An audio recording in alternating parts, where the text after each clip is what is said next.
Hi, Boots and Bounty. Hi, Autumn. Hey, if you're just hopping on here, you guys, give this a like because that helps the YouTube algorithm get this out there for everybody. So thank you all so much for joining me tonight. I think we're going to have a fun time talking. A bunch of you have asked a few times about foods banned in other countries. And when I lived in the UK, I definitely experienced bans on food that we have here in America that they don't have in the UK. So when we would move, the movers would always request that we purchase items from the BX, which was like the American military base grocery store. They would ask us to purchase them certain items like Mountain Dew and Fruit Loops and different things like that. And we would do that for them. Hi, Tammy. Oh, wait, that's hi, Chicken Mama. And Tammy, I know you're on here too. But we would get them things like Fruit Loops and Mountain Dew from the BX, and those things are banned in the UK. So we're gonna go over a list of food ingredients and common food items that are banned in other countries. But first, I just wanna say hi to everybody, and I wanna give shout outs to a few channels and also to a few members. Hi, Cheryl.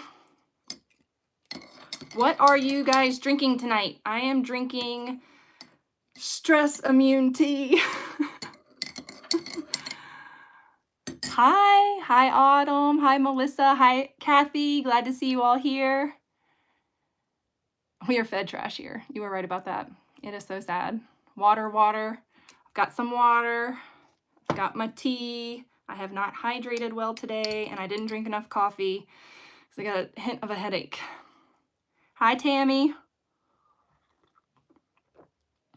Okay, shout outs first. I want to tell you guys my favorite channels, the channels that I tend to go to and watch, and that I am social media friends with these people. I've never met them in person, but I think they're amazing. I love all these ladies to death, and I think you guys will like their channels too. So if you are looking for other channels to watch, I'm going to go through my list real quick. I know that Tammy is here. She is, her channel is Cluttered Mother. Absolutely amazing. She shares grocery hauls and food that she makes. She has 12 children and just awesome person all around. She's got an off-grid homestead that they just moved onto. So it's really exciting and fun to watch her videos and see how she's doing it all with all of her babies and off-grid. So yeah, we deep talk, don't we? Yes, I know. She's so awesome. Love her channel, love her. So glad that I found her. I don't even know how like the YouTube algorithm pushed her my way, and that's how I discovered her. And so happy that they did. Also, Sarah from A Homesteading Hustle. She usually hops on here on Monday nights on her way home from work, so she's probably not on here yet, but she's gonna be here soon, maybe, hopefully. And I just watched a video on her channel the other day, which was interesting because next week we're gonna be talking about what happens when the grid goes down. And so she just shared her bug out bag on her channel. And so I thought that was really interesting to see what she packs in her go bag, what she has prepared for an emergency situation if she has to leave her house immediately. So you have your go bags to leave your house, and then you have your get home bags, which you would keep in your car or wherever you're at, out with you when you're traveling and things like that, so that you have a way to get back home should the grid go down or something crazy happen, catastrophic environmental event or whatever. And then I love Tabitha from This Mama's House. I should have told y'all to get a pen and paper. Get a pen and paper so you can write this stuff down and go check out these other channels. So we have Tammy from Cluttered Mother. We have Sarah from A Homesteading Hustle. We have Tabitha from This Mama's House. I also love, and shoot, I gotta pull them up and look. This channel, the Off-Grid Prep Family. She's the one who makes these awesome books, these planners for mamas and homesteaders and homeschoolers and, you know, people like you and me.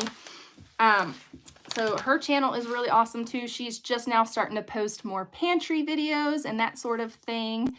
And then who else do we have? Ooh, cracking my knuckles. Sorry about that. If I think of any other channels that I watch on the regular, I'll let y'all know. But I don't have a lot of time to watch YouTube, but when I do, those are the ladies that I go, I wonder what they're up to. I'm gonna go check them out and see what they've uploaded recently. Those are the ones that I check out. So if you guys have any suggestions of channels that you love down below, definitely give some suggestions in the comments. I'm trying to have the chat replay where when this video replays, the chat comes up, but so far I don't think I figured it out. And if you watched last week's replay, did you see the chat float up? Did you see the comments as people were commenting? I'm curious if that worked. I need to figure this out. I'm still learning all of this stuff on YouTube. So I'm just scrolling. So we've got Autumn, we've got Zoanne, Kathy, Cindy, hello, Melissa. Okay, I also want to give a shout out to the amazing women that have supported my channel. They've joined as members. If you didn't know, I do have a membership side of this channel, and that's just if you find my channel has some value and you want to contribute and help this channel keep going, you can join as a member, and there's different tiers that you can do that, and I'm trying to get videos uploaded over there as well. My individual recipes will all be uploaded to my members only. I do share big meal prep videos on my main channel, but I'm trying to put like some more individual recipes over there for my members. So if you want to support, I would appreciate that so much. And thank you to Victoria R. She is a member. Karen Cassidy, thank you so much. I really appreciate your contribution to this channel. Ashley Moore, thank you, Ashley. I mean, you guys, it's amazing to have the support, and it's amazing that so many of you are here right now hanging out with me, and I appreciate it so much. I love all of my subscribers. I tell people I have the best community on YouTube. I might brag a little bit, but I feel like I have the most amazing, most supportive community over here. We've got Sarah at Homesteading Hustle. She is also a member, and Pagan Winter. Thank you all so much for helping keeping this channel going. I appreciate you so much. And then, is there anything else I wanted to go over before we get into the meat of this? Let me check your comments so I can keep up with you all. Yes, I'll let you know what to put in a bug out bag, but definitely go over to a Homesteading Hustle. Sarah just shared her video. It was like 3 or 4 days ago. She just shared her bug out bag, and I got a lot of ideas from that. And I actually, Sarah, I know you're not on here yet. You might watch the replay, but I actually wrote down what she put in her bug out bag, and I'm going to reference that in next week's video as well, because I have, if the grid goes down, we're going to talk about that next week. I have a whole list of what to do in the first 2 hours. There's a grid outage. And then what to do in the days following. And in that, I have included a bug out bag pack list, some ideas to put in your bug out bag. So you guys definitely want to tune in next Monday for that live, because that's going to be a lot of fun. And I just saw my girl Erin Fraser pop on here. And Erin, I know you know probably a lot and remember maybe a little bit more about living in the UK and some of the foods that are banned in the UK but not banned here. So I went over that we would, when they moved us, when the military moved us, they hired like civilian contractors to move families, and so they were British, and they would often request, because you tip them, and the way you tip them is you buy them pizza, you feed them lunch, and then you give them like cases of Mountain Dew and boxes of Fruit Loops cereal, things that they can't get in the UK. So I think it's comical that people would request those things knowing that they're toxic and banned there, but they just love that stuff. So always hooking up the movers with the illegal goods from the US military base. So yes, and I actually wrote all of those on the back of this paper. So the Taco Bell and the US sodas, the Mountain Dew, and and Doritos. Oh yeah, Doritos. So we're gonna talk a little bit about this, and I'm gonna be referencing the eatthis.com website. So I'm gonna be looking over here at my computer a little bit, and I also have a list right here in front of me. And 1 second, folks. I'll be right back.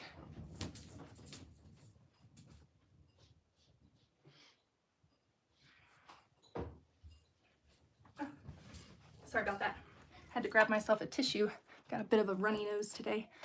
Okay, so foods banned in missed your comments. Yeah, Mountain Dew. I'm gonna tell you what's in the Mountain Dew. And Fresca. I didn't know that Fresca, first of all, I didn't know that Fresca was a grapefruit flavored drink. That drink always, like every time I drank it, I'm like, what is this?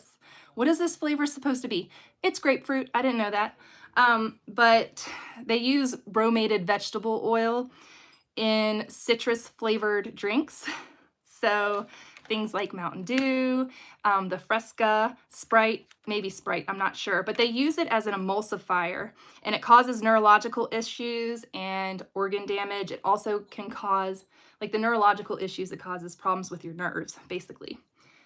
So yeah, not good stuff. If you read the ingredients on the bottle, really, if it's got more than like a handful of ingredients, it's probably not going to be good for you. Okay, I got to go back and read these.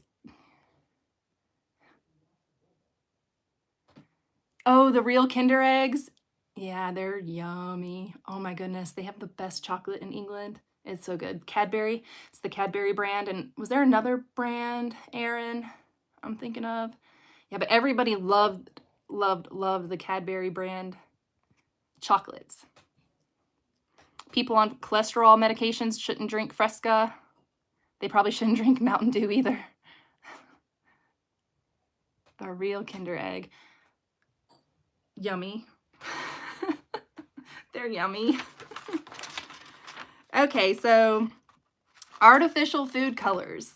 Skittles. Let's talk about Skittles, you guys. So a lot of kids eat Skittles. You can get the ones that are natural, and I can't remember what the brand is, but I buy them. They're like the Yum brand or something like that. But Skittles have blue, hold on, I'm not going to give you the exact ones, but artificial food colors that are banned in other countries. So they're banned in Europe. Are blue dyes number 1 and 2, yellow 5 and 6. They cause hyperactivity and health issues. And those are in things like Skittles, like anything that's brightly colored, Fruit Loops, all that kind of stuff. Those bright colors are going to be an issue. My one daughter that has a lot of allergies, she ate a red gumball one time and it made her have a horrendous reaction to it. I pulled over on the side of the road. I called 911. It was terrifying. She ended up vomiting and then she was okay, but I didn't know if she was having a seizure. She was freaking out.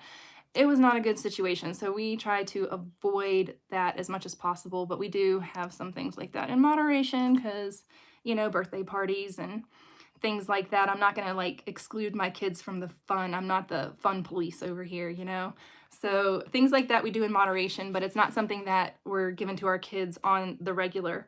And then the bromated vegetable oil. Yeah, that stuff is nasty. All right. Let's see. Skittles contain artificial colors yellow 5, yellow 6, along with many other foods in the US. All right, let's talk about chlorinated chicken. Here in the US, we like to sterilize and disinfect chicken carcasses. Yeah, chlorinated chicken. That's banned in the European Union. They don't allow that there, but we do it here. RB, GH, and RBST. So RBGH or RBST milk. And that is the growth hormones. It's a synthetic man-made growth hormone that's used to increase milk production in dairy cows. Unless your milk is organic or says does not contain RBGH, you're drinking milk that's banned in the European Union. It's banned in Canada and other countries due to its potential effects on human health, including increased risk of cancer. Yeah, so milk that's not organic, milk that's off the shelf. And hey, on occasion, I get that milk too, but we try to limit it in moderation. We try to do raw milk. We recently just started getting raw milk again.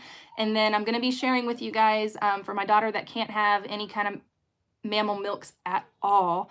We just learned how to make oat milk, and it takes 3 minutes. Like, who would have thought? And it costs like 50 cents to make oat milk. So we were making organic gluten-free oat milk, and it's delicious, and it takes 3 minutes. Wham bam, thank you, man. Saved $5 at the grocery store. So if you can't have cow's milk, there's other great alternatives that are super easy to make at home.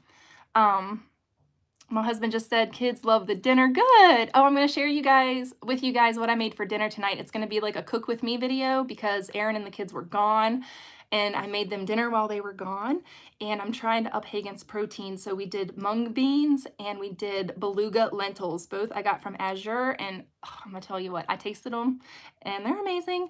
So I'm going to share those recipes with you guys coming up soon. Yes, oat milk. I'm going to share that with you guys. I've already made the video. I have so much content that I need to edit and get out there to you all, but it's been a year already, and we're just doing the best we can to keep our head above water. So that's why I started doing these lives. I knew if I committed to Monday night lives, I would be able to interact with you all somehow, because editing videos is a lot. So if you want to put up, if you want to edit like a 30-minute video, it takes like 3 hours. It takes a really long time. It takes probably longer than that. So, and I just haven't had the brain power to edit because of a lot. So, hey, bud. All right, let's go on to the next. Let's scroll back up here. I'm going to look and see what I missed in the comments while I was reading. He can come in here. He's fine. Are there UK versions of Skittles? No, but there's a Yum, Y-U-M brand of Skittles that I buy for my kids that's organic, and it doesn't have any nasty food colorings in it. It uses like natural. Oh, hold on. Let me go grab it for you. I might have the bag in here. Hi, baby. Okay. I don't have it. Those things don't last long in this house. Come here. Aw. What's the matter? What's the matter with my baby? You get sad? Mommy. What? Dada. Dada? Oh. You want to go back out there with Daddy? No, Mommy. You wanted to come in here with Mommy, and Daddy said no. Daddy said no, he couldn't come in here with Mama. But he's in here now. So you made it? Okay. Yeah, so the Yum brand. They're really good, and they make a sour one and a not sour one. And recently, the Fred Meyers, local to me, had them on sale, and I should have bought all of them. I say recently, but it was like probably 4 months ago. I'm sure one of you guys saw. I'm sure y'all saw the grocery haul, some of you. But I bought them, and then one person was like, "You should have bought all of them." And I was like, "You're right. I should have bought all of them," because they were on mega sale. All right. Oh, just give you a recipe. So I'll tell you right now what the recipe is. And in order to make your oat milk not slimy, you have to use ice cold water, and you cannot over blend it, okay? So 1 cup of oats, 6 cups of ice cold water, 1 teaspoon of vanilla, and 1/8 of a cup of maple syrup. You put it all into your Vitamix blender or whatever kind of high speed blender you have, and you blend it for 30 to 40 seconds, but not a second more. Because if you overblend it or you use lukewarm water, you're going to end up with slimy oat milk. So the key is ice cold, and then you strain it through cheesecloth or a mesh nut bag, and boom, you have the most delicious oat milk you've ever had in your life. My daughter absolutely loves it. She's like, "This is way better than coconut milk," and I'm like, "You're right, it is." And you know, coconut milk, almond milk, those for a half gallon, it's about $5, and it's probably 50 cents to make your own oat milk. So, and it doesn't have carrageenan in it and all those other thickeners and nasty stuff that they put in the store-bought milks. It really only took us 3 minutes. It was the quickest thing ever. All right, let's go back to our list so that we can keep talking about, I'm trying to stay on topic. Yes. I gave you the recipe. Homemade is best, but do like. Oh, I need to go back up there and read what you were talking about. Chicken mama. Okay, we'll wait till that post. Oh no, Cheryl, I just shared it with you. Good to go. I'm happy to share it with you, but I'm also going to make a video for it because I want it to be on my channel permanently. So people can look at that, especially like if anything ever happens to me, my daughter can go on there. But she now knows how to make it. She made it with me, and it was empowering for her. She now, since she's missing out on the raw milk that she loves so much, it's like, it's anything I can help her be happy about. Having allergies. I don't know how to say that, but it's such a bummer when you have allergies in the first couple weeks when you're transitioning. It's hard because you're missing the things that you are no longer able to eat. And it's really, I mean, you go through like a withdrawal period from dairy and from meat and all that kind of stuff, especially if you enjoy eating those things and then you have to stop eating them.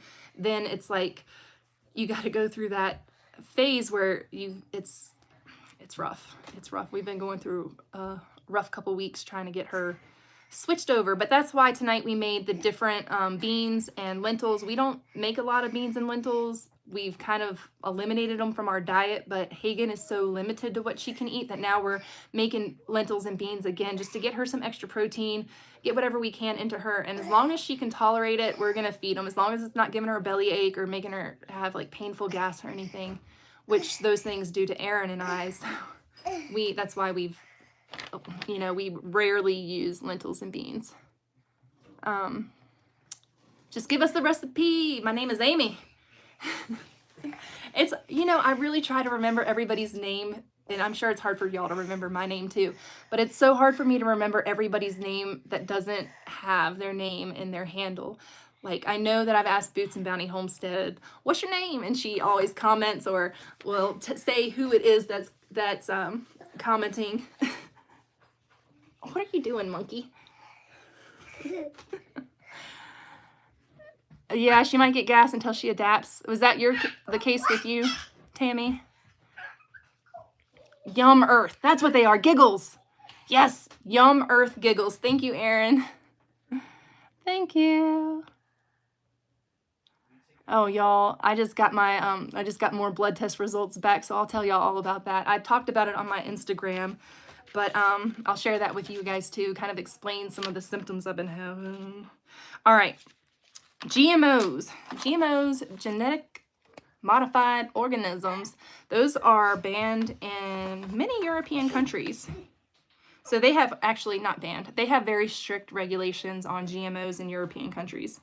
Not the case here. We're like Frankenstein, the vegetables over here. I even bought an organic apple, bag of apples last week, and usually I slice them up and give them to the kids. I never see them again. But the baby ate the apple off the core, and the apple is not turning brown. And it's organic, supposedly, but it's not turning brown. So I guess it might be a GMO organic apple. Is that a thing?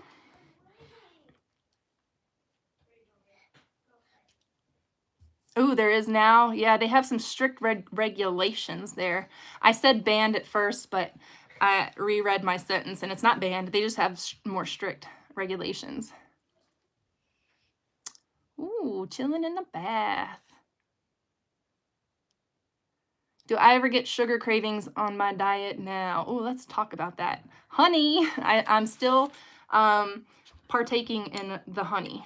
And I think the hardest thing that I have eliminating is dairy when I eliminate dairy. I've finally realized after 7 years that I just have to completely eliminate dairy from my diet. I always eliminated it for my babies because they were always intolerant, but I've never eliminated it for myself. And so now I have eliminated it for myself, for my health, because it affects me horribly. And I was in denial. I mean, I love cheese. So I do have some goat cheese from time to time, honey, and I do use coconut palm sugar in the mornings in my coffee. So I am not a strict carnivore person. I am a carnivore-based diet. So I still have rice. I had to cut bread from my diet. I'm going to experiment with fresh milled products, but yeah, that's a whole nother thing. But yeah. I still dabble in the coconut palm sugar. It's my favorite. It's so good in coffee. So I just use a few teaspoons in the morning in my coffee. Still drink coffee. Trying to wean myself down because I got out of hand with the coffee consumption. I was a little bit too much there for a while. Survival mode. And I just love coffee. Who doesn't? Well, I know people who don't like coffee. Can you trust a person that doesn't drink coffee? Yes, you can. Of course you can.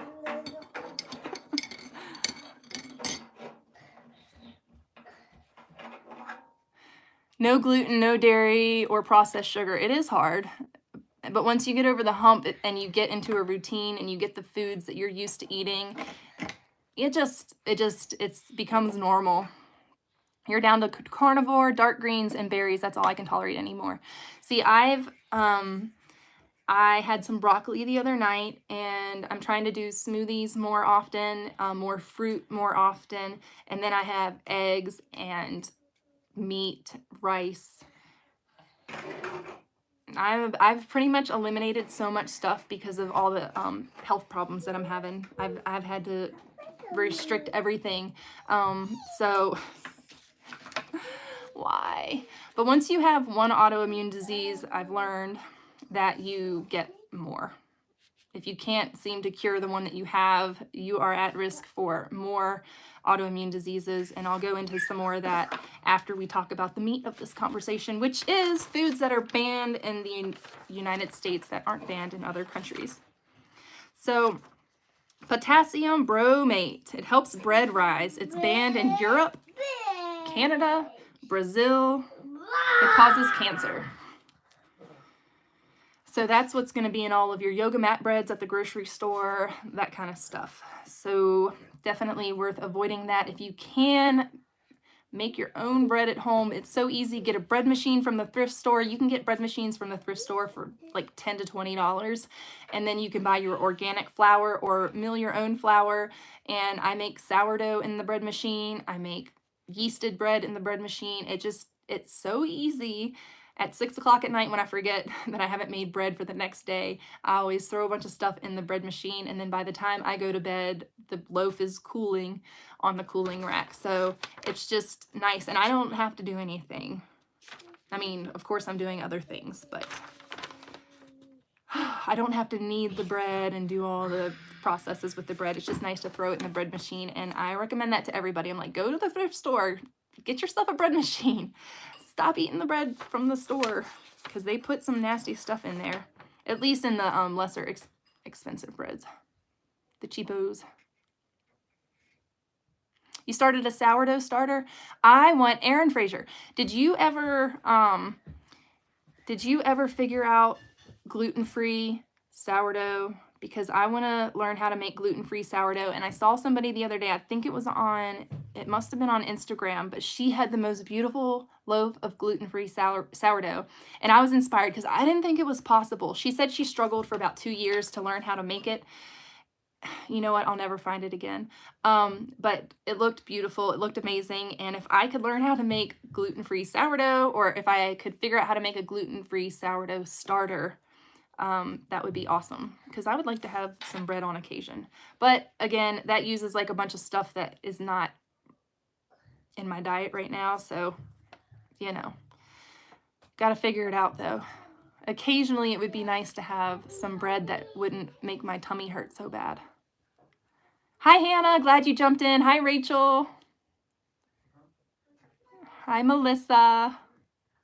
I'm a night shifter. Yeah, don't take away my coffee. If you're a night shifter, a birth worker, or a mom. So I'm drinking my stress and immune tea from Yogi. And my tag says, personal growth lies within the unknown. Courage permits you to explore this space. Yeah, Erica, I don't think it was on YouTube. I think it was on Instagram. I think it was a short. But I'll check my YouTube history too. I tend to spend more time scrolling Instagram and when I do things like that. Okay. BHA and BHT preservatives. They keep foods from spoiling. So they're going to be in a lot of your shelf-stable foods. Those are banned in Japan and Europe because they cause cancer. So be looking out for your BHAs and your BHTs. And let me tell you what those are, because I'm sure there's something like super complicated. Bread products. Okay. Chlorine washed chicken. There we go. I'm scrolling past the chlorine washed chicken. Instant mashed potatoes. Oh, butylated hydroxynyl. So hold on. Bear with me, you guys. Hydroxyanisole. BHA. It's the preservative that can be found in everything from cereal and potato chips to chewing gum and beer. Ew. It's also in rubber and wax food packaging. So it's banned in Europe, Japan, Australia, all those places. BHA, BHT. And then there's a reason the US gets super big. Oh, what? Oh, there's a reason why pigs in the US get super big super fast. So let's figure out what this is. It's have banned the use of the drug ractopamine. So I guess the pork industry still uses ractopamine to make their pigs grow. That's gross. We raised our own pigs to slaughter, and it was the best meat that I have ever had. And we were on the fence about getting pigs again because they were ready February 22nd, and we just don't know our timeline and everything else going on. We're traveling a lot for Aaron's medical appointments, and it was just like too much to have animals right now, even chickens, because we're still going back and forth about the chickens. But having animals right now is just kind of not in the cards for us, unfortunately. But as soon as I am able to, we're definitely going to be raising some kind of livestock again, because we can control the ingredients in it. And that is much preferred. If you've got a little bit of space and you can have a pig pen, or you can have a couple cows, that kind of thing, if you have a couple acres, that would be ideal. So one day we will be able to do that again, but the season of life we are in right now, and it's okay. It's okay. I'm what the heart wants, the heart cannot have right now. So we're just waiting until the right time, which is going to be probably after we move from here. So farm-raised salmon. It is banned in Russia and Australia. Actually, it's not banned. Farm-raised salmon in Russia and Australia have strict regulations, but that's not the case here. We don't have any regulations for farm-raised salmon, so wild caught is best, but, you know, choose wisely. Let's see what else I can find here for you guys. U.S. bread, rolls, and buns. I think I've already gone over this with you. The potassium bromate and U.S. beef. Ooh, let's talk about beef. So hormone-grown beef. Oh, we've already talked about that too. So lots and lots and lots of hormones in our livestock here. So yeah, that's it, you guys. That's all I have right now for foods banned in other countries. Just those ingredients: artificial food colors, bromated vegetable oil, chlorinated washed chicken, RBGH and RBST. We have GMOs, potassium bromate, BHA, BHT, and farm-raised salmon. Those are things to be cautious and wary of. If you rewatch this, write those items down, and then you can take it with you to the grocery store and check your food items and see if they have those. But, you know, don't be a stickler. Everything in moderation is always what I say. You know, you definitely don't want to develop some kind of food eating disorder where, you know, you're only eating, like, I don't know what, where you just limit yourself so much because you're so afraid of the dangers of all the foods. So that's something that that we are striving to eat food and a variety of foods, but not to be a huge stickler. So there was a time when I was very strict organic only, And I still have that kind of mentality, but I like that was with my first two kids. I've kind of backed off a little bit since then and relaxed a whole lot more. And Sarah made it. Sarah, I gave you a shout out earlier. You missed it. And I told everybody to go watch your bug out video because it's awesome. And I wrote down everything that you put in your bug out bag, and we're going to share it next week. If you make it in time, you can hop on here with me because I know that you're very knowledgeable about this stuff. But I wrote down everything that you put in your bug out bag because you had some great ideas in there. And yeah, we're going to talk about that next week when we talk about what to do when the grid goes down. So, all right, you guys, you see a homesteading hustle, go check out her channel. She's on here now. But yeah, next week, all day long today, I thought I was talking about what to do if the grid goes down. And then I went to share the link to tonight's video and I said, oops, I'm supposed to be talking about banned foods. And so my brain was just not ready for that at 5:55 Pacific Standard Time. I was like, oh, I had to switch gears and pull up a website. So the website that I referenced was eatthis.com. But there are so many websites that you can type in foods banned in the US that aren't banned in other countries, and it will bring up the list, and you can research that for yourself and figure it out. Yeah.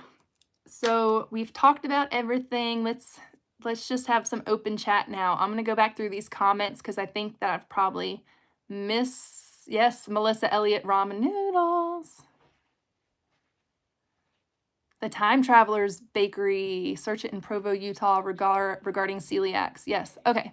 So yeah, let's talk about that now. Because I think that this information is going to be really helpful to some people out there that may be going through what I've been going through. So a year ago, January 2022, we were coming back from Virginia, from my mother-in-law's funeral, and we were in the hotel room. We had breakfast that morning, and we were just hanging out in the hotel, like getting our stuff packed up to get ready to go. And I started having like a horrendous cramping in my stomach, and it was like really restrictive to where I could only bend over. And I could not sit up straight or stretch my abdomen whatsoever at all. That was the very first episode that I had.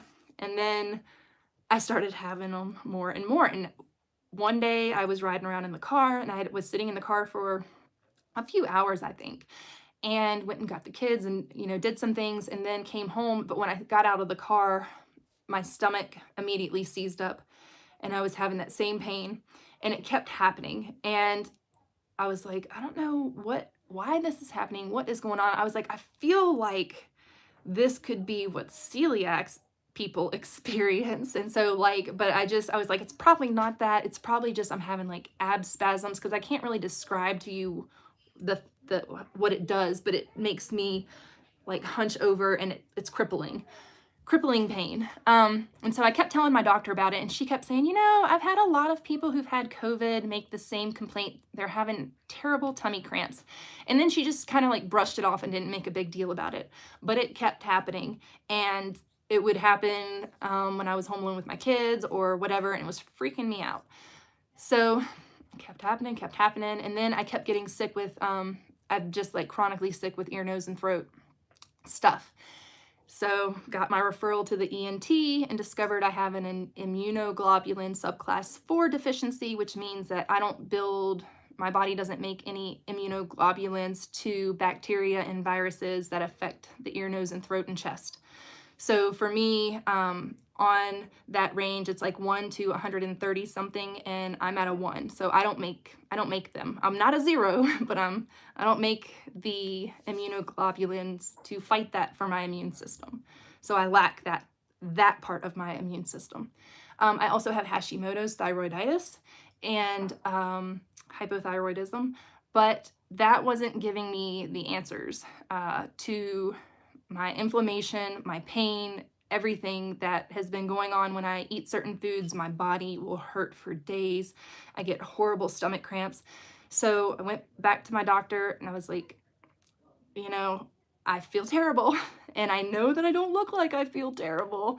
I'm pretty resilient. I've had 4 home births. My last baby was born unassisted without medication. I raced motocross. I crashed my dirt bike. I was a snowboarder. I was a long distance runner. I can endure some pain, right? I feel like in my head, I can endure some things. I can tough it out. But my health was getting to the point where I can't tough it out anymore. It was affecting my mental health, causing me depression and things like that. So I've gotten to a point where I can't take it anymore. So I finally um, kept going back to my doctor. And this last time, or a couple times ago, I went back to her. She did a full autoimmune panel, and it's called an ANA panel. And it checks your body for antibodies of different autoimmune diseases, from my understanding. So on Friday, I had my appointment with her, my follow-up appointment. And at that appointment, I told her, I said, hey, the ENT, I don't know if you got those blood test results, but the ENT found that I have this immunoglobulin subclass 4 deficiency. I'm at a 1. I don't even make the stuff to help my body fight these infections. That's why I had horrendous long COVID. I was sick for a really long time, but you guys didn't know that because I powered through. But I shared some of it on my channel. I shared some of it on my Instagram. And I broke out in this horrible all over body rash. I mean, I had a pretty bad case of COVID, and it just kind of drug on, and I was sick and exhausted for a long time. Well, so I tell her that, and she's like, yeah, that explains that. And then, so I'm going to an immunologist, allergist for that, because I also have really high histamines. Now, if you don't know, your histamines are supposed to be in the 200 to 300 range. Right now, my histamines are in the 800 range. 3 years ago, when I had 2 back-to-back miscarriages, my histamines were in the 1,500 to 2,000 range. I just had histamines through the roof, and what we determined was my body had such high histamines. I had multiple reactions in my longer pregnancy that I miscarried, and I ended up having a subchorionic hematoma, and that ended that pregnancy. I was about 9 weeks pregnant when I had that miscarriage. And so I started researching, and what I found out was that a lot of women create like histamines and stuff. A lot of women who have like chronic miscarriages, they just keep miscarrying, they have high histamines. And so one of the ways to prevent miscarriage is to take an antihistamine the first 20 weeks of pregnancy. So I did that. The next time I got pregnant, I started taking an antihistamine. I think I was taking Benadryl every day. So from the moment I knew I was pregnant, or from which was really early on, because I tend to test super early, like way before I even get my period if I suspect I'm pregnant. And so I started taking Benadryl immediately, and that baby is Bodhi. And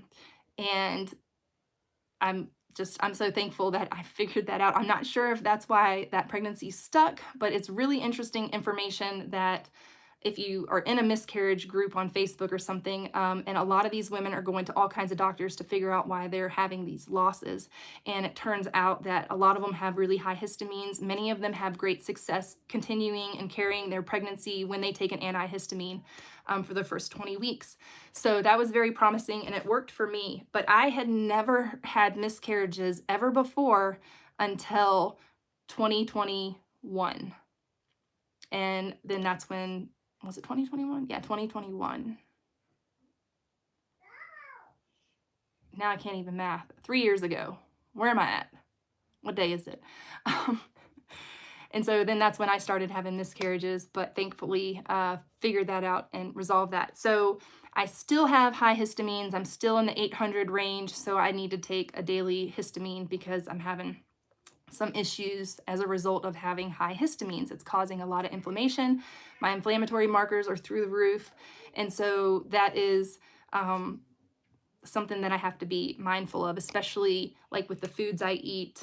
And so I've had people on my channel laugh at me and say that there's no way that food affects you that way. Well, I have the blood results, and I beg to differ. So then she went a step further, and she ordered an ANA autoimmune test. And so that checks the antibodies in your body for all the autoimmune diseases. And my antibodies came back for celiacs and scleroderma. So I was not happy. I'm still absorbing that information, and I now am the proud patient of a rheumatologist and an immunologist and an allergist.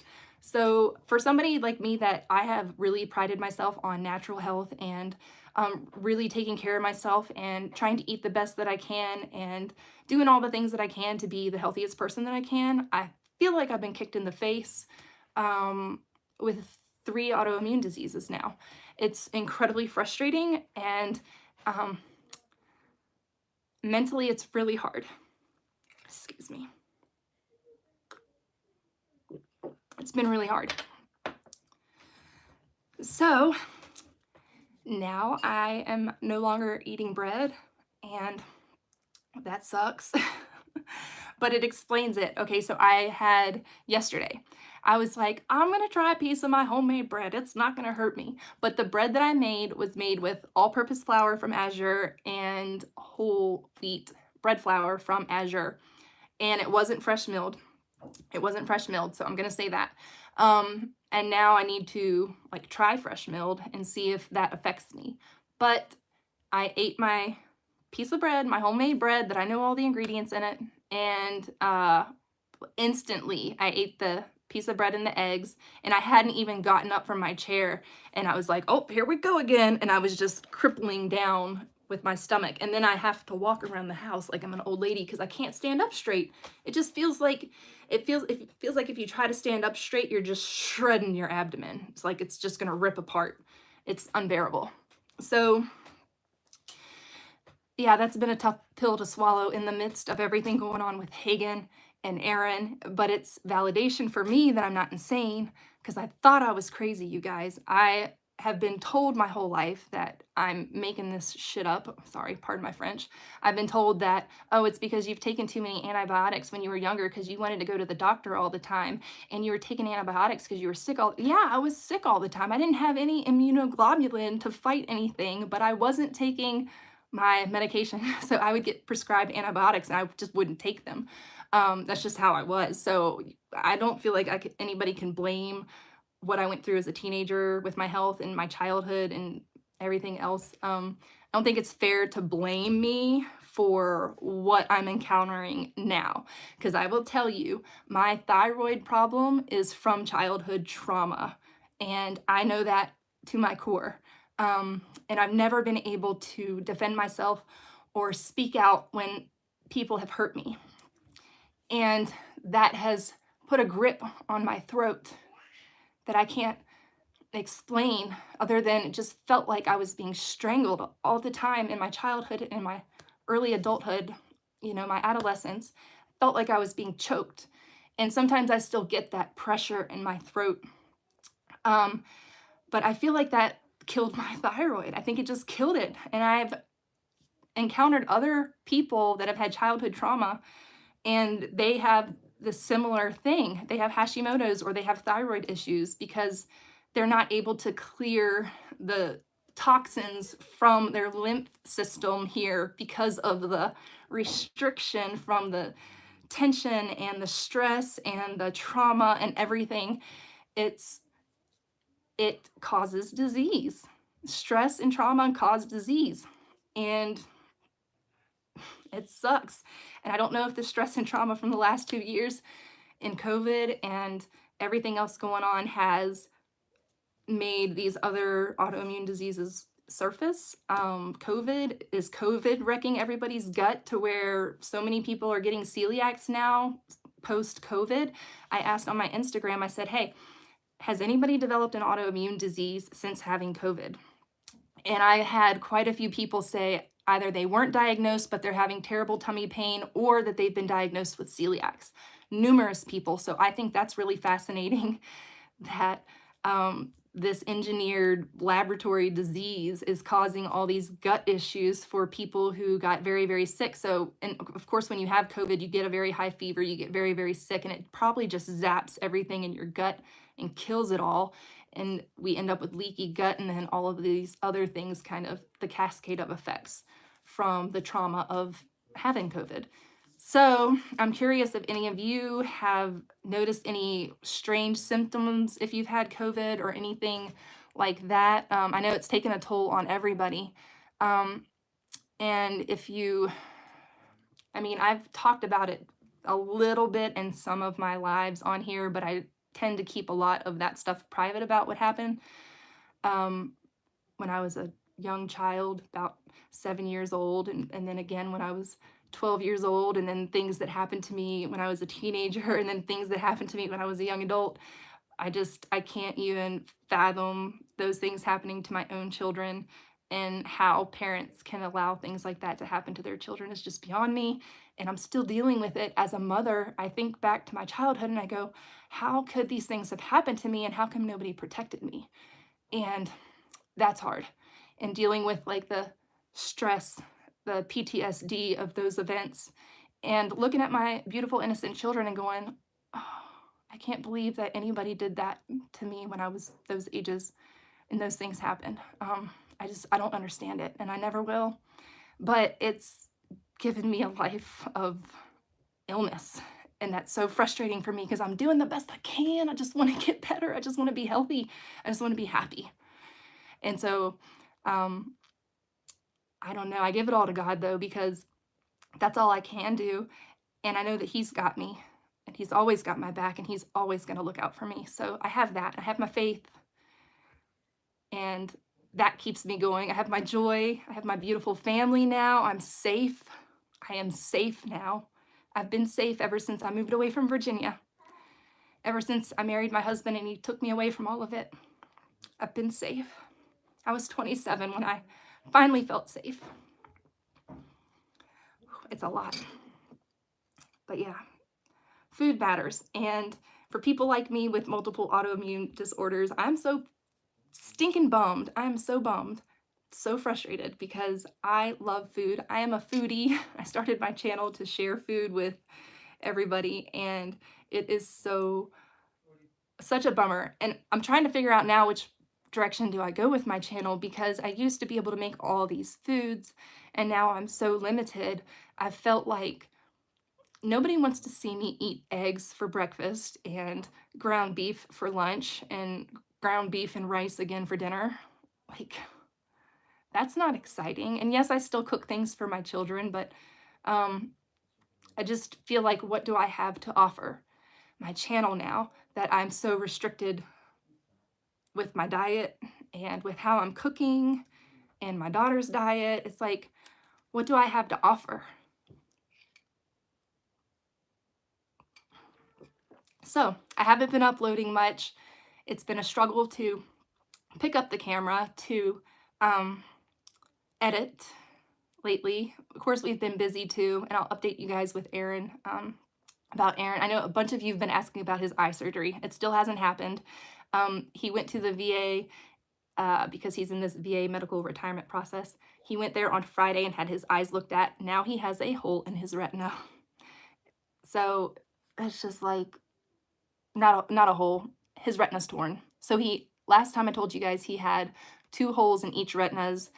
Now he still has the 2 holes in each retina, but now one of them has a tear and he has a cataract. So that's what we found out Friday, but they still won't allow him to have the surgery. So I'm like, let's pay out of pocket and fix your eyes. And he says, nope, gotta wait. Because if he fixes his eyes, it messes up his whole VA claim process. And it's just a nightmare, you guys. Yes, I can show you guys how to cook for autoimmune and allergies. Thank you. Thank you, Cheryl. It's so boring though. It just gets so boring because I'm just at a point where I've minimized everything so much. I've minimized my diet so much. So it's like I still drink coffee. I still have coconut palm sugar. I use honey um, and then I eat meat and rice and fruit smoothies. And occasionally some broccoli. I'm not supposed to have broccoli, but I love broccoli. So in moderation, I have that. It just doesn't seem as exciting anymore as all the other things that I used to make and share on my channel when it was like freedom. It's no longer freedom. I'm going to read some of y'all's comments. Yes.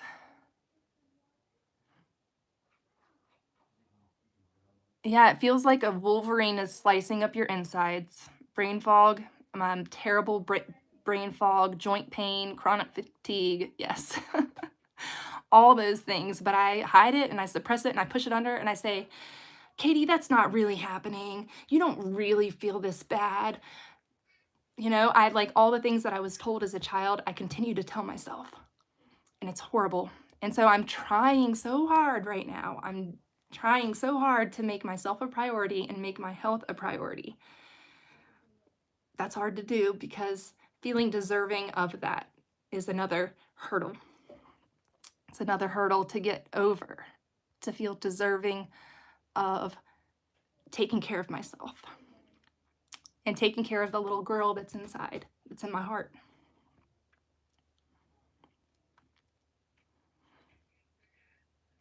Yes, so many, yep. So one thing I've thought about, I'm like, do I start a whole nother family channel where I just share like what's going on in our life and what we do and the kids and all that kind of stuff. I used to share a lot of that on my channel. And then I stopped and I made it more about food. And then that's what grew my channel. Last year when I made, so y'all are gonna think this is crazy. I've gotten over 18,000 subscribers in the last year. And that's because I stopped sharing my family and I switched over to foods made from scratch. And that's when my channel grew. That's when I got hyper focused. That's when I poured everything into my channel and grew. Um, and then now I'm back to the point where I'm like, I feel like I don't have anything to share. I feel like I'm spent. I feel exhausted. I feel burnt out. And trying to come up with like content is so challenging right now. Trying to like come up with stuff. So I thought about, well, do I just start a whole new family channel about my family and me and everything and share the cuteness of the kids? Because oh my goodness, Bodhi, he is so cute. That kid, he's just melting all of our hearts. And so I think about going back to making it a family channel, but YouTube is so crazy. They want you to stick to your niche, they want you to stick to your algorithm. That's what YouTube wants, and it's counterproductive to switch niches on my current channel. I've done that once and it wasn't very productive. So I think like, do I just start a whole nother channel or do I just kind of change gears on this channel and still share recipes, but also share a little bit more about like our day-to-day life and what we're doing and what we're going to be doing here in the future, because we do have a big move coming up in the next year. We do have a lot of crazy stuff going on behind the scenes. And yeah, maybe I need a break to take care of myself. So that's what I've been doing. That's what I've been working on. But man, YouTube can burn a mama out, y'all. It is so hard to edit and upload. And I love doing it, but lately it's been a challenge. Share your journey, and that is enough. Thank you, Hannah. There are. Show us how to cook for those of you with autoimmune. Thank you, Cheryl. Thank you, Chicken Mama. Thank you, Sarah. A homesteading hustle. Yes, truth.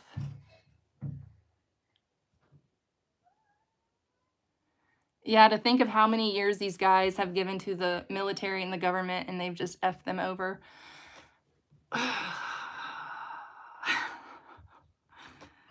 Man, that's a road to travel down. It's heartbreaking. It's so heartbreaking. I just thank God that Aaron, my husband, is here and he's alive and he's intact for the most part. I'm so thankful for that. Like I just can't imagine my life without him. If those of you that don't know our love story, I've loved him since like the 3rd grade, but we just never, I mean, we dated randomly different times in our lives, but when we were, I can't remember, were we 25 or 26? Anyways, he came back from Jordan. He had been deployed and he came back over Thanksgiving break and he sent me another message like he always did every time he was going to be in town. He always sent me messages, hey, you want to meet up? You want to go out for drinks? And I was like, no way, you broke my heart, player, stay away. And once again, I did that, but my friend Mary said, "Hey, you know, let's go out, let's meet up with everybody, and let's meet up with him too." So met up with him, and then he basically like hounded my best friend all night long to get me to give him a chance, which I was like, no way. Then I did, and we got married 30 days later. So that's our story, and I'm sticking to it. And then we moved to England a couple months after that, and he took me away from all the pain, saved my life. But I loved him way before then. I think I knew in third grade he was gonna rescue me. At least that's what I hoped, and somehow it happened when we were in our 20s. Like, we weren't even on each other's, well, we were on each other's radar, but we had other things going on in life. So we were just talking about that this morning. We were talking about just kind of, you know, stuff that was going on with him in college and stuff that was going on with me and my personal life and all that, and how we ended up here today with 5 children. It's like, how did me seeing him on the playground in third grade and going, "Oh my gosh, he's so adorable." And then sixth grade telling him that I hoped one day we would have babies on a Greyhound bus on our way to the Baltimore Aquarium for a school field trip. And then in high school, never having a prom with him. And then finally, our senior year, he took me to homecoming. Still didn't go to a prom with him, even though like every year of high school, that was what I wanted. Crazy stuff. And then, yeah, we went our separate ways after high school. I swore him off because he broke my heart. He broke my heart in high school, big time, big time. I don't hold grudges though, because I love him to death. But yeah, it's just a miracle that we're even here today. And yeah, it was totally meant to be. It's just weird because like it was always meant to be in my heart. And I tried to, you know, go other ways and date other people and stuff, but the heart always kind of comes back to what the heart wants, right? True love prevailed. It was meant to be. And now we take care of each other and drive each other up the wall. Yeah, so he's doing really good though. He's still home from work with me full time. And well, I say he's doing really good. That's kind of like one of those loaded answers. He's here and he's here. So thankful, so thankful that I have my husband, because there's so many military wives that aren't so fortunate. Sounds like you and Steven.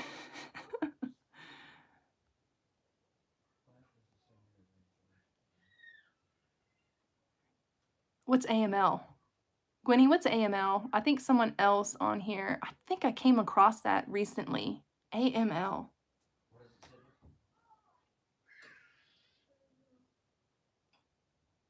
Amanda's homestead journey. I feel you're repetitive. Yeah, it's hard because, you know, we're creatures of habit and we kind of do the same things every day or every week or every month. And so coming up with new content ideas, or what I've always done is I just filmed what I was doing, just filmed what I was cooking in the kitchen all the time because I lived in the kitchen. I still do, but now Aaron's home, so he helps out a lot in the kitchen, and that's like amazing. But then I'm like, hey, bud, I don't have any content because you're cooking everything. So I try to share like what he does in the kitchen too.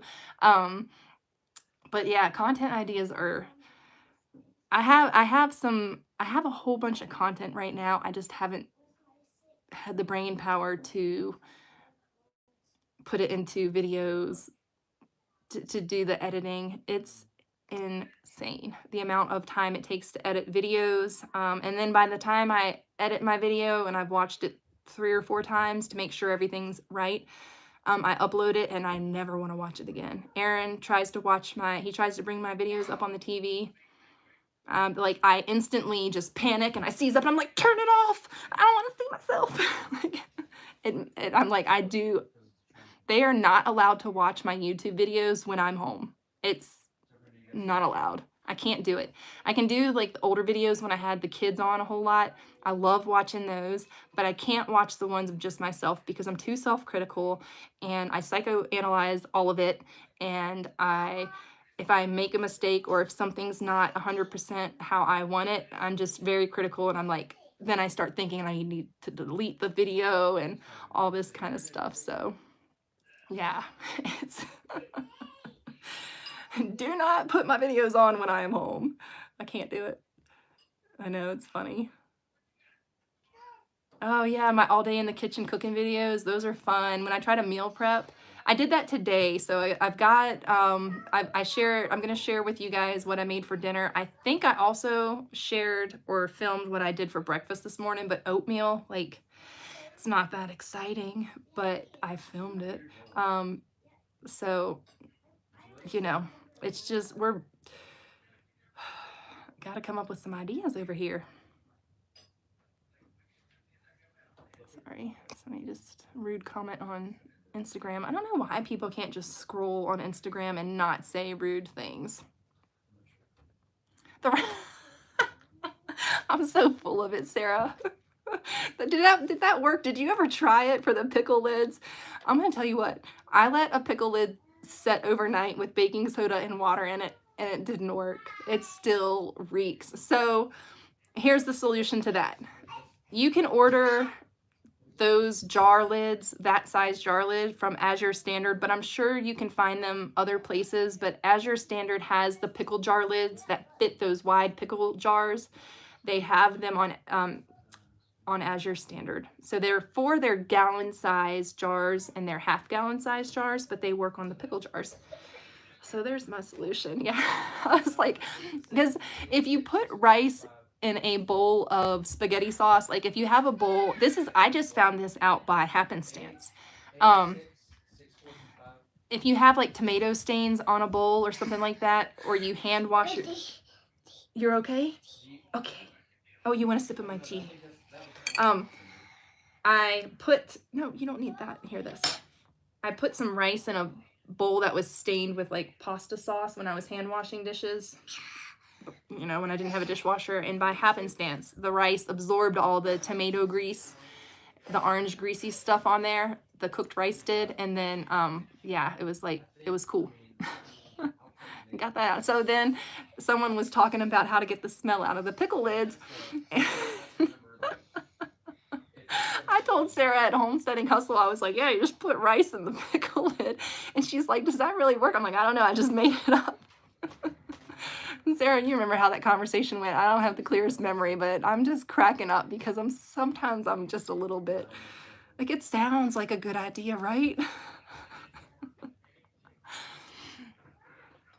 I love the stuff you make on your channel too, Sarah. You make some of the yummiest. No, don't touch that. You make some really yummy desserts and things and breads on there. Oh my goodness.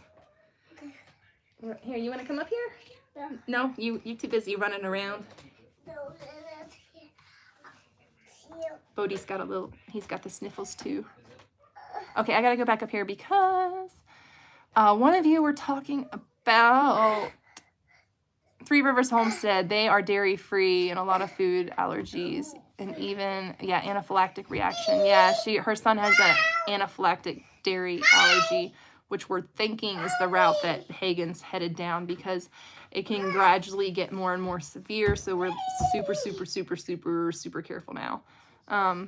But as long as she's not ingesting it, and even peanuts and peanut butter, I have a hair in my mouth from my sweater.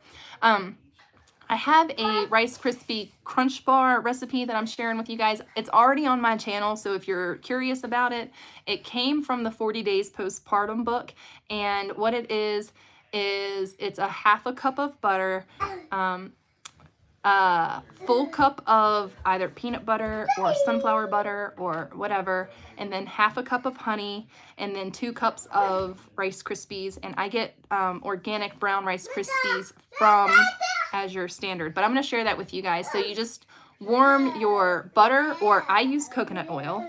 So your half a cup of butter or coconut oil, your half a cup of honey, your half a cup of honey, and did I say a full cup of peanut butter or almond butter or sunflower butter or something like that? And then You mix all those together and then you mix them with your Rice Krispies. But I also like to put things like hemp seeds, chia seeds, sunflower seeds, shredded coconut. I mean, there's so many different things that you can add to these protein crunch bars. You can make them dairy free or not. And so I made them 2 ways the other day. I made them for the boys and Annika. They can all have peanut butter. So I made them peanut butter ones. But first I made Hagen's, mine and Hagen's, which has, I say mine and Hagen's. Yeah, I've eaten a couple of them. I have. I ate one last night because they are yummy, and sometimes I can't be very strict. And I just want to try things that I make for the kids. So like today I even had a bite of the curry mung beans that I made. I tasted those because I needed to taste them to find out if I season them correctly. So things like that I do taste. Anyways, you mix it all together and then you just put it in a pan and mash it down, stick it in the refrigerator. And the peanut butter ones taste like Reese's, like crispy Reese's. I don't know if they make crispy Reese's, but that's what they taste like, and they're super yummy. And then the sunflower butter ones, they just taste like sunflower butter Rice Krispie bars. Super good, super tasty, super easy snack to make at home. I often make this for postpartum moms, and I always make them dairy free, and I also don't use peanut butter for postpartum moms just because I don't know if there's allergies to that or whatever. So I try to make them with like sunflower butter or almond butter and coconut oil.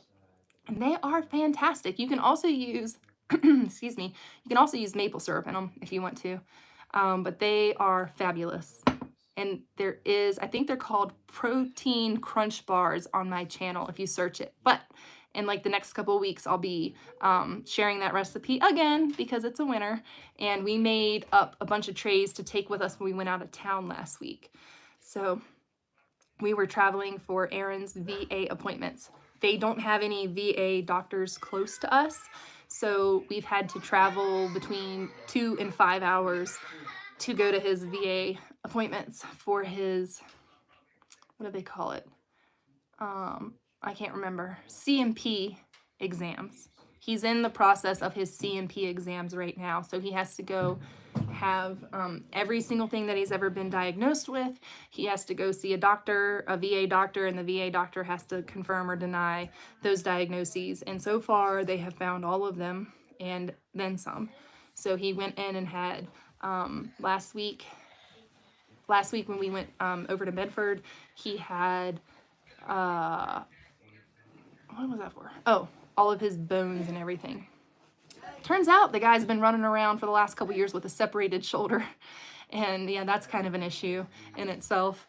So his shoulder is still separated, and then he's got a bunch of other stuff going on from those x-rays, a ton of bone spurs, something like his coccyx is healing from his last fall. He broke his coccyx, and bone spurs on his spine and on his feet and on his shins, and stuff wrong with his neck, a bunch of stuff. Okay, they found a bunch of stuff, and in addition to what he already has claims for.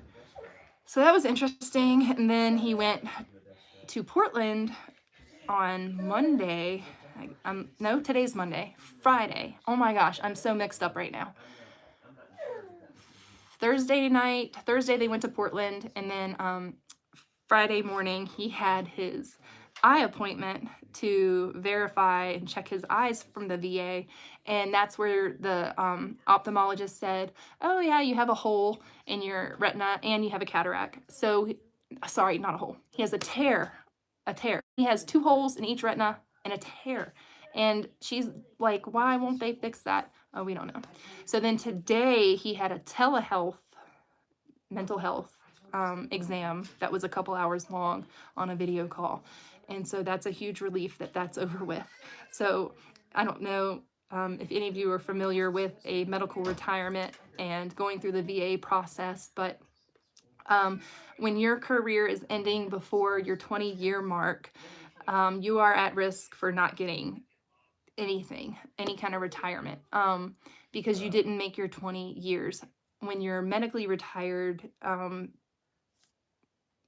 they sort all that And then the VA sorts all that, the military sorts all that, and it's a lot of craziness going between the two entities. Because when you're retired, you just go through the VA for your VA stuff, but when you're being medically retired, it's like insane.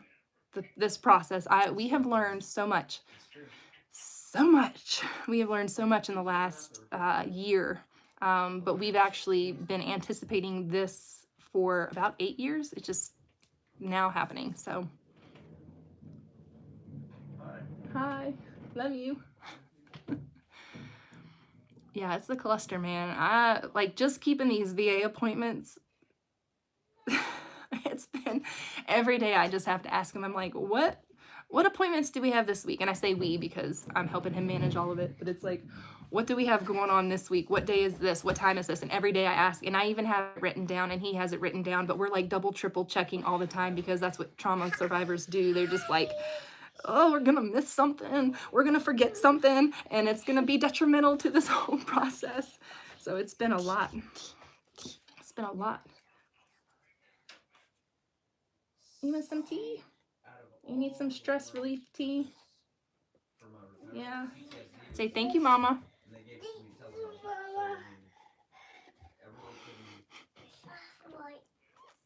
Yeah, is that a light? Oh, we have a birthday coming up too. This little guy right here, he's turning 2 years old this week, I think. It's your birthday. Not today, but your birthday's coming up. Yeah, your happy birthday party. What? Your birthday party? Are you inviting everybody to your birthday party? You're gonna dance? Yes. You want the music chainsaw? Yes. Yes. He's so excited. Song. Yeah, the chainsaw song. You want to listen to it? All right, I'm gonna go back through these. It is worth all the mess, you know. Song. If this gets him out of the, which this is getting him out of the military about 3 years sooner, there's just no way that he can continue his career with his health the way that it is. No way. So now he can start fresh again and do something that he loves and enjoys. But it's stressful because when you're so close to getting your retirement and then the military says, oh yeah, no, you can't retire or you can't make it to your 20-year mark, and they remove all your certifications and they say that you can't work, and then you go, well, how am I going to support my family? What's next? What am I going to do? How am I going to work in this state, like in this state, in this body? How am I going to get through each day and take care of my family type of deal? So yeah, that's been kind of stressful, but we're in the process, and these appointments are validating for Aaron, and they are, once they're over, the anxiety, he gets a little bit more relaxed and a little bit less tense, because leading up to the appointments, you don't know what kind of doctor you're going to get. You don't know if they're out to get you and say like that there's nothing wrong with you or whatever. You don't know what you're getting in these appointments. Thank God that every VA doctor he's had so far has been incredibly compassionate and very understanding and very encouraging, and they're like, hey, this is wrong with you. You need to be comped for this, and this is also wrong with you, so we're going to make another claim for this because you need to be comped for this as well that you didn't even have a claim on, but we've found, you know, XYZ, like the thing that's wrong with his coccyx. They said it's diagnosable. They were able to see it well enough on the scan that they could diagnose whatever it is that they're going to diagnose. And then they don't even tell you the results of, you don't even get the results of these VA tests. Like they tried to show him the x-rays, they showed him a separated shoulder, but the guy wouldn't diagnose him or say anything, but he just overheard him talking about what was quote unquote diagnosable from his scans. So he's got a lot of diagnosables apparently. The guy asked him if he believed in God on Friday. He was like, What? Of course, Aaron does believe in God, but why does someone ask you if you believe in God and then says, oh, there's a reason that you came in today? Oh, what's that reason? Can you tell me what you found? Nope. Lips are sealed. So we are still waiting to hear about his x-rays from, God, what week are we on? I kept thinking his x-rays were Friday. We were in Medford on Monday night, Tuesday night, Wednesday night. Monday night, Tuesday night. Came home Wednesday. Thursday he left and went to Portland for his eyes. Yeah, that was that week. So that was crazy. We're just trying to survive over here. Yeah, the techs can't tell, but the tech, so there was a doctor there. She even brought her dog in the second day because he was there on Thursday, and then Friday he went in for the x-rays, and the doctor brought her dog in, the one who went over all of his stuff on Thursday. And so, but yeah, they still can't tell him anything because they're just doing like documentation of his claims, verifying them, that kind of thing. So what they try to do is, at least what we were always told, but these doctors have been really helpful, but what they try to do is like not discredit, what is it? They want to pay as little money as possible to our veterans. So their goal is to minimize everything as much as they can, to minimize, that's the rater, not the doctors. The doctors are really helpful, but the person who rates all the medical records, their job is to squash as much as they can, sweep it under the rug, and pay as little as possible to these VAs. The raters act like it's their own money. Like, this isn't your bank account. This is coming from the VA pot. And it is never ending. It is overflowing. And there are so many veterans that don't get their benefits, or that feel like they're not entitled to them, or that their injuries aren't severe enough, or whatever. A lot of people just won't go through the trouble because it's a lot of trouble to go through the process and to make the claims, and it's all on the computer, and a lot of these guys don't want to be on the computer, or they have trouble navigating the system to be able to make their claims, plus they're dealing with PTSD, plus they're dealing with all this other stuff, and nobody's trying to help them. Nobody's like trying to help them. It seems like these doctors are trying to help, but once it's out of the doctor's hands and it's in the rater's hands, the person who has not seen Aaron in person, they haven't spoken with him, but they do have 700 pages of medical records from the last 8 years, or the last 17 years of his career. Yeah. Are they what is it called? Total? Are they total? PNT. Permanent and total. Sorry, I'm having like really bad brain fog about all these acronyms. Permanent and total disability. Did they get permanent and total disability? So there's just like all these different levels to it. So if you get permanent and total, then you don't have to go through all these medical appointments again, which they cause insane anxiety for the veteran to have to go and be questioned, and they have to justify why they deserve their benefits. They have to prove why they deserve their benefits over and over and over again. Whereas when you're permanent and total disabled, you don't have to rehash that every so many years. You don't have to go in there and fight for your benefits. So the ultimate goal for anybody who's in this process is to get permanent and total 100% VA disabled, because then you don't have to answer to anybody ever again or be scrutinized ever again. And that's the last thing that most of these veterans need. And sure, you've got your stolen valor guys. We know one, and it's not a good thing. We were duped by somebody who's stolen valor, and it's just utterly infuriating that someone who was only in the military for a few months and didn't deploy and never saw war can make up such fabrications and get 100% PNT when there's people out there who actually go to war, who actually are permanently disabled from it, that can't get the PNT. But it's just a matter of that particular person actually briefly worked for the VA, and knew how to manipulate the system. And so, yeah, needless to say, once we figured out he was stolen valor, no longer friends, because you don't do that. It's messed up. But most people do deserve their VA benefits, 100%. I will say that. A lot of people just don't go after it because it's such a complicated and, like one of you said, abusive process. Especially like Vietnam and all the guys exposed to Agent Orange, and a lot of those men, they're old guys now. They're elderly gentlemen, and they don't know how to navigate, or even they don't even know that they are entitled to benefits from being exposed to Agent Orange in Vietnam and things like that.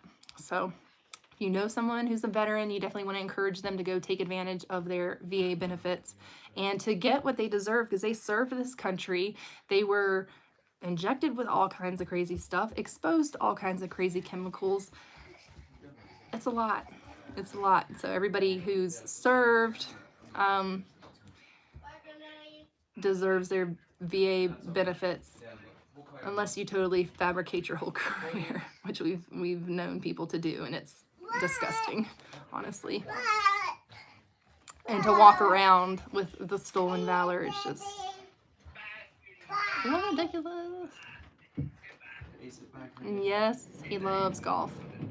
God is with him, and that was what was nice, was if that guy asked him if he believed in God, and Aaron was like, yes. So it was put on the armor of God right there in that moment. I said, you were shrouded with God's armor in that moment, because that guy is definitely looking out for Aaron. He showed him the x-rays, but Aaron's like, I'm not an x-ray tech. I don't know what I'm looking at. But then we looked at x-rays, and we know he has a separated shoulder. And to fix that, they would have to put screws in there, but yeah, that's a thing. He went to physical therapy for a long time for his separated shoulder, and then eventually it was like, what's the point? But it's either re-separated or it never corrected itself. Yeah, the text can't tell. It has to be on the report first. Sounds abusive. It is an abusive process. I mean, these guys are dealing with intense emotional strain, and then you're going to put them through like this incredibly scrutinizing process, and it is so overwhelmingly anxiety and panicky, and it's just horrible. I love Aaron so much, and I hate to see him go through this. It breaks my heart. Yep. Just like insurance companies, no, you don't need that test. You should have gotten a referral first. Her dad is, Steven is 80%. And we were talking last week, we were trying to figure out, like, on here, we were trying to figure out, like, what percentage is it that gets the kids college. I thought it was 100% disabled, entitled veterans' children to free college education within their state, but I'm not sure what the percentage is, because there's quite a few people who have said that their children have gotten college with less percentage. So I think Aaron's probably, after his appointment so far, where he's like over 250%. It's insane. Yeah. And that's just because we've been able to look up his for certain diagnoses, and we've been able to determine what the percentages are for his definitive diagnoses. And he's not even through all of his CMP exams yet. He's only had 3. He didn't allow his children the benefit? Oh, that's a bummer. Well, I know that you get your GI Bill, and you can share that with your family.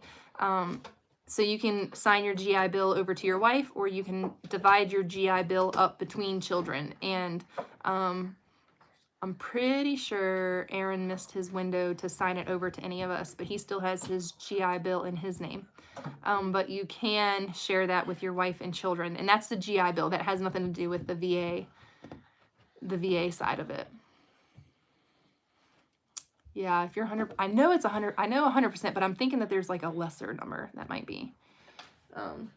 You got it, buddy? Got my little. Sorry. Sorry? Did you just hit me with the golf ball? No. No. Did you hit the chair with the golf ball?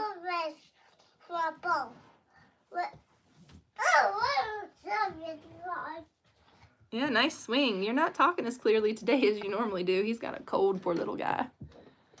He loves his golf though. He's got plastic golf clubs that we got from in the springtime. The Dollar Tree has little plastic golf clubs, and every year because our kids end up destroying them, but we've reinforced them with duct tape this year, so they've lasted us almost a full year. And then in the spring, when they have the dollar store, will get like butterfly nets and fishing nets, like little kid ones. They're really cool. We always like to get, my kids wreck them, they break them, they destroy them, but the Dollar Tree has those.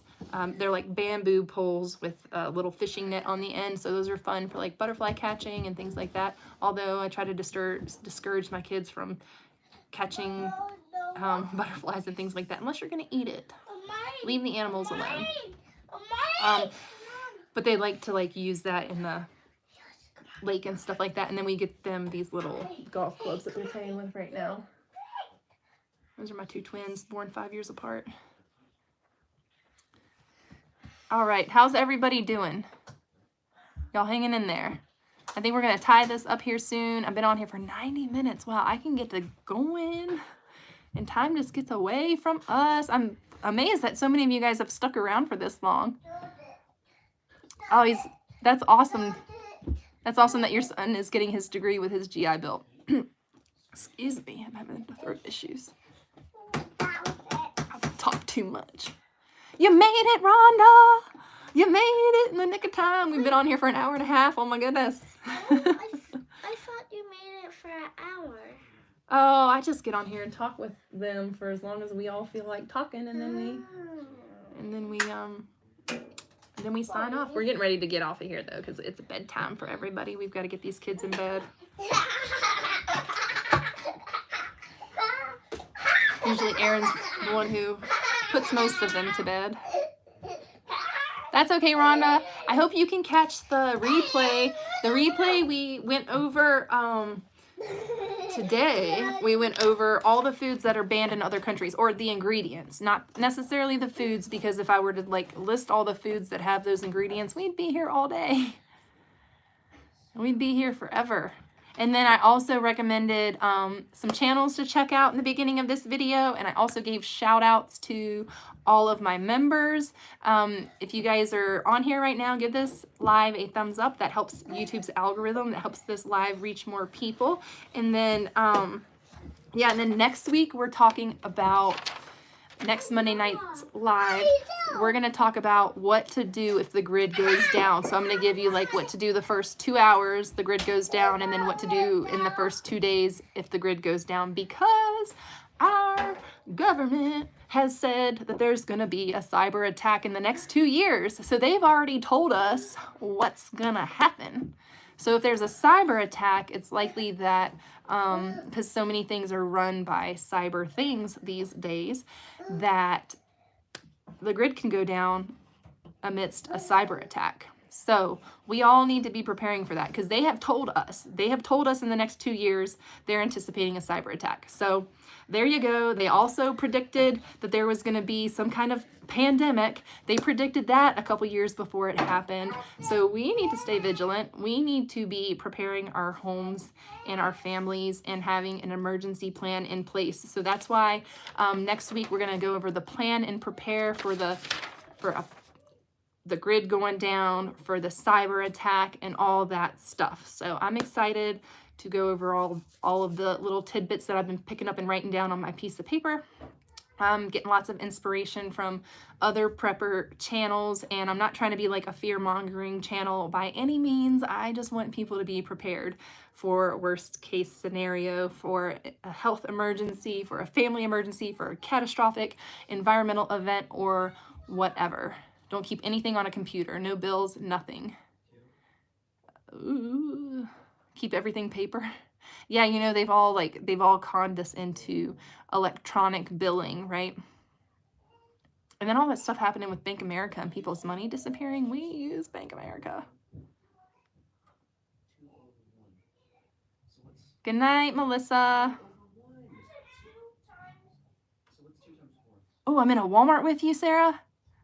You know, they're shutting down 2 Walmarts in Portland because of record theft, and two of the, what are the risk management people? Two risk management people were killed at Walmart and in Portland.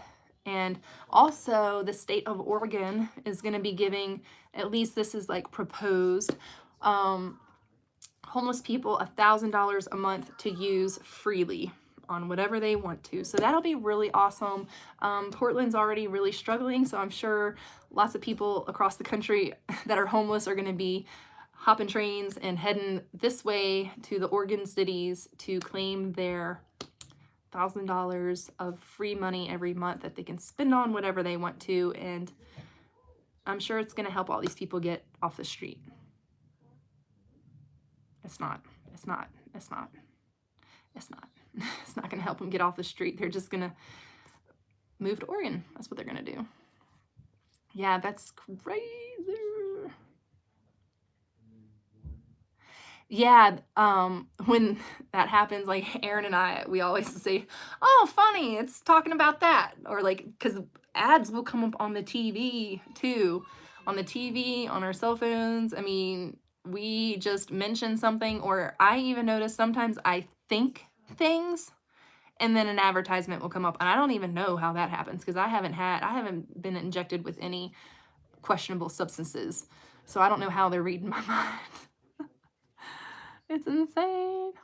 Also, y'all, China's trying to take over. I know that a lot of people think that that's just like a conspiracy theory, but as a YouTuber and a content creator and a person who gets like, I get tons of emails and I get offered loads of products, and I have a few that I'm going to be sharing with you guys, but you would not believe the amount of China directed influence and products are being shoved down my throat. Like those robot vacuums. I got sent a robot vacuum, and yeah, it had a camera on it, and it was like scanning everything in my house and taking pictures of everything in my house, and I'm sure it's stored somewhere, so we threw that away like pretty quickly. And then a lot of smart things, like they're pushing a lot of smart things on influencers because they want us as influencers to influence you to buy their products so that they can invade your privacy. And there's a lot of companies that are easily disguised as American-made companies that actually aren't. They just have offices here. And yeah, so that's scary. So it's tough to navigate that. It's tough to also get products that I want to for my family while also trying to be like not contributing to all of that. So it's like, yeah, it's dicey waters. It's dicey waters, but they really do push. I don't accept any smart products from vendors or from companies that want to send me a smart thing, or I don't ever download the apps that they want me to download. If I do accept a particular smart product, oftentimes they want you to download an app, and when you download that app, you have to agree to terms and conditions. And oftentimes, as in for example, TikTok. TikTok has access to everything on your phone, even how you type on your phone. They even know how your fingers move on your phone. They know everything about your phone, who your cell phone provider is. This is TikTok. They know everything. TikTok, if you have a TikTok app, they know everything. They have access to everything on your phone, your camera, your everything, your network, your search history, everything. And they use that against you. So that is something that's fascinating. I think Joe Rogan just talked about it, and that's where I got that from. I haven't actually read TikTok's terms and conditions, nor have I deleted the app off my phone. I need to do that ASAP. I don't even really get on TikTok, so I don't know why I have the app on my phone to begin with. But I need to get rid of it because I just found out on something I watched of Joe Rogan's yesterday, because he went down the rabbit hole of TikTok and their terms and conditions, and he's like, wow, blew the top off of that, telling everybody about it. So a lot of apps are like that. And if you do have smart products and you're downloading apps to manage your, like Instant Pot, for instance, they have, I believe that there's a smart Instant Pot where now you can control your Instant Pot from your phone if you are 100 miles away. I don't know if Instant Pot's owned by a China company or organization, but you know, it's like things like that. I have a greenhouse device that I recently got, and it too can be controlled if you download an app. I'm going to share it with you guys here in the next like couple weeks, because it's a pretty nifty product, but they do want you to download their app to manage the product. And I don't think that that's wise. I don't download any more smart product apps. I don't have any smart product apps on my phone, but it is concerning that if you read the terms and conditions of many of these things, they gain access to a lot of your stuff. And so the fact that they can have access to your camera anytime and watch you from your phone.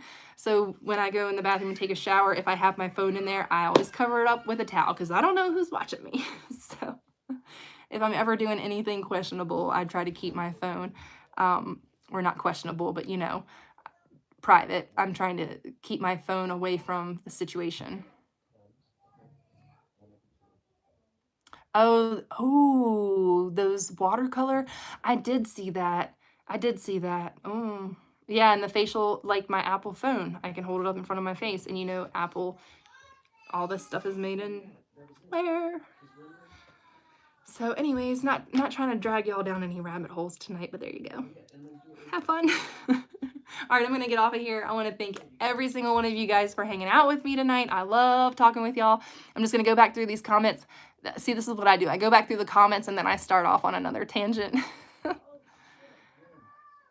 Oh, Colorado's not doing anything productive with the homeless situation either. I don't know why they think giving them $1,000 to spend freely is wise. You know, a lot of people choose to be homeless. There's a lot of people who don't choose to be homeless who could really benefit from that $1,000 a month stimulus.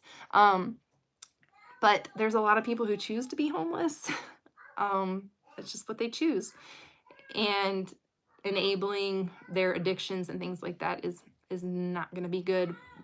Will it decrease crime? I don't know. I think it'll probably kill a lot of people with drug overdoses and things like that when they have unlimited, you know, when they get that much money, because they're getting that in addition to EBT. So we know that drug addicts will go to the store and they will buy cases and cases and cases of water bottles with their EBTs. And then you see them out in the parking lot, they're dumping their water bottles because in Oregon, you get 10 cents per water bottle. So you'll see like addicts out in the parking lot dumping out cases and cases of water so that they can turn around and take the bottles to the bottle drop and get their 10 cents so they can go buy their drugs. So it's not helping.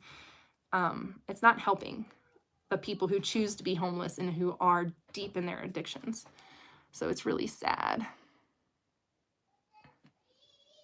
I clicked the chat replay, but I don't know if it comes back up. I don't know if it comes back up in the replay when you watch this video like tomorrow. Your husband put his foot down on TikTok and told me absolutely no. Wasn't even thinking about it, but he made sure I was aware and a hard no. Yeah, I'm gonna get off here right now and delete it. I'm gonna delete no on TikTok or Instagram or Twitter, Facebook and YouTube only. Really? So I love my Instagram. I love Instagram. That's my favorite. Well, I'm sorry, y'all are my favorite. YouTube's my favorite, but Instagram, I do like Instagram. Colorado's not doing anything productive. What was before that?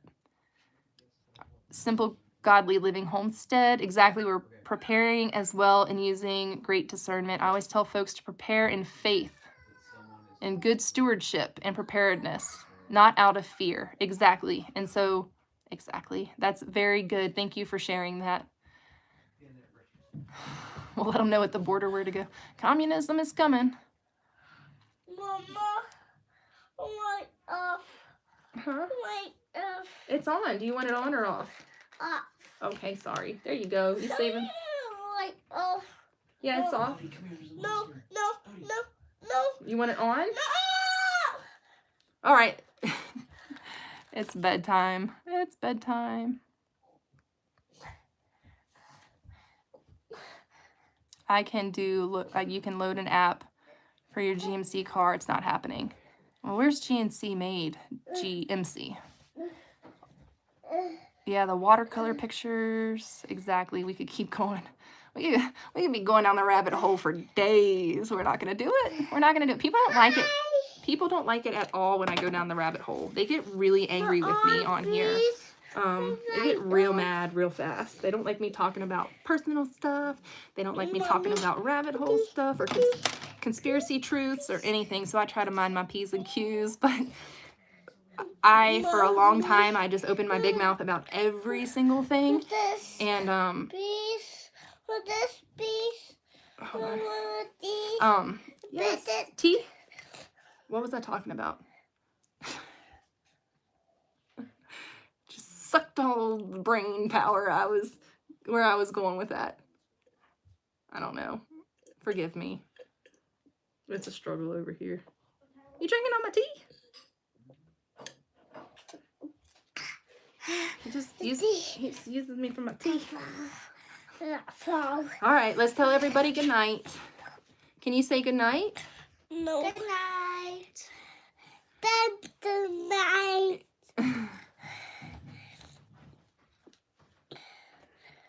Say dog. Hi, baby. Oh, I got all my boys here. Look, we're quadruplets.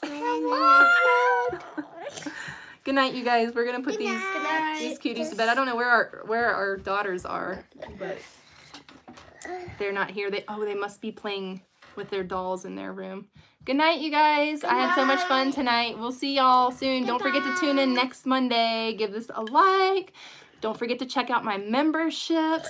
If you want to support this channel and you want to keep this channel alive and going, joining as a member, I have small monthly fees. If you want to do that and help support us, I would love it if you headed over to my channel and click the Join Now button, and you can kind of see what's going on with memberships. And eventually I'm going to be offering members a lot more awesome things. But even if you just want to be of support, I and my family, we greatly appreciate it. It helps this channel so much to have our members, and in the live replay, you guys will be able to hear the shout outs if your name was called. If you are a member, thank you so much. Love y'all. We have the best YouTube community. See you next week. Bye, my peeps.